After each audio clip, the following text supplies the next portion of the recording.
বৃহস্পতিবারের স্পোর্টস কোপে আপনাদের সবাইকে স্বাগত। আজকে স্পোর্টস কোপ শুরু করছি রাত পোহালেই হেডিংলে লিডসে যে ইংল্যান্ড এবং ভারতের টেস্ট ক্রিকেট শুরু হবে সেই ঘটনাটিকে কেন্দ্র করে।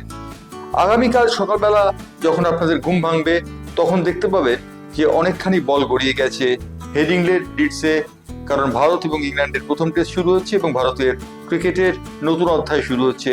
কারণ টেস্ট ক্রিকেটে একদিন রোহিত শর্মাকে অধিনায়ক হিসেবে দেখা গিয়েছিল, এবার দেখা যাবে শুভমন গিলকে।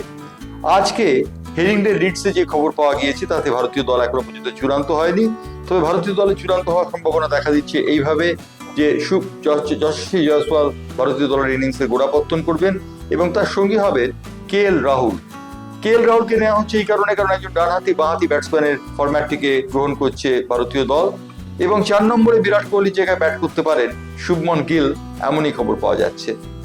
ইংল্যান্ড দলের বিরুদ্ধে হেডিংলেতে ভারতীয় দলের ভূমিকা কিন্তু খুব আশাব্যঞ্জক নয়, সুতরাং হেডিংলের পিছে ভারতীয় দল কি করে এবং শুভমন গিল কিভাবে ভারতীয় দলকে নেতৃত্ব দেন তা দেখার জন্য উন্মুখ হয়ে রয়েছে ভারতীয়রা।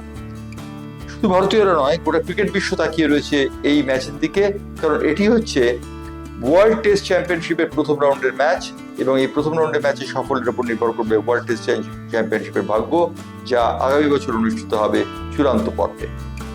এবার যাচ্ছি আমরা একটু অন্য খবরে, সেটি হচ্ছে বিশ্বের সব থেকে দামি ফুটবলার কে বা দামি খেলোয়াড় কে, এই বিষয়টি নিয়ে আলোচনা করতে গেলে 5 জনের নাম উঠে আসছে যারা বিশ্বে তাদের প্রাপ্ত অর্থ অনুযায়ী সব থেকে দামি। সব থেকে আগে নামটি রয়েছে ক্রিস্টিয়ানো রোনাল্ডোর। পর্তুগালের রোনাল্ডো $256 মিলিয়ন আয় করেন কেবলমাত্র আল নাসের ক্লাব থেকে এবং তাই জন্য তিনি প্রথম স্থানটি অর্জন করেছেন।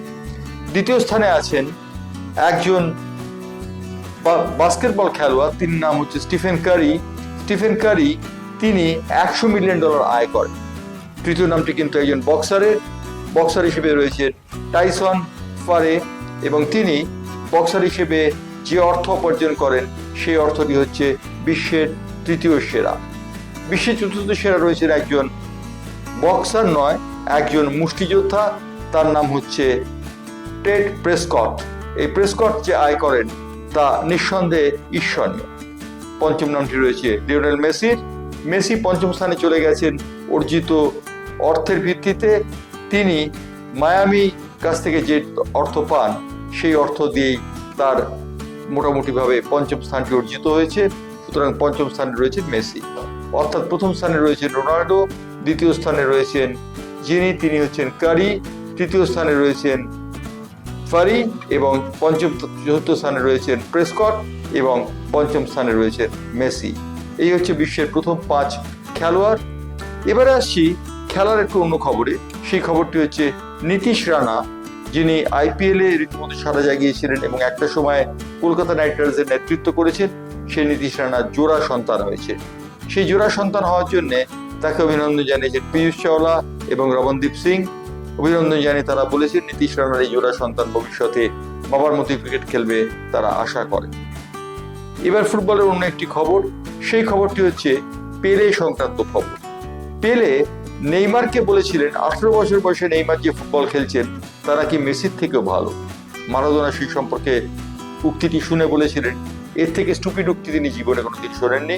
তিনি বলেছেন মেসির জন্য যাচ্ছের আবার কোনো দরকার হয় না, মেসি নেইমারের সমকক্ষ কখনো নন। পেলে ব্রাজিল দলের সতীর্থ খেলোয়াড় নেইমারকে এই আখ্যা দিয়েছেন, কিন্তু মারাদোনা বলেছেন না, মেসি হচ্ছেন সর্বোত্তম। এই ছিল আজকের স্পোর্টস কোপ আজকে এখানেই শেষ করছি। আবার স্পোর্টস কোপ নিয়ে ফিরবো আগামীকাল।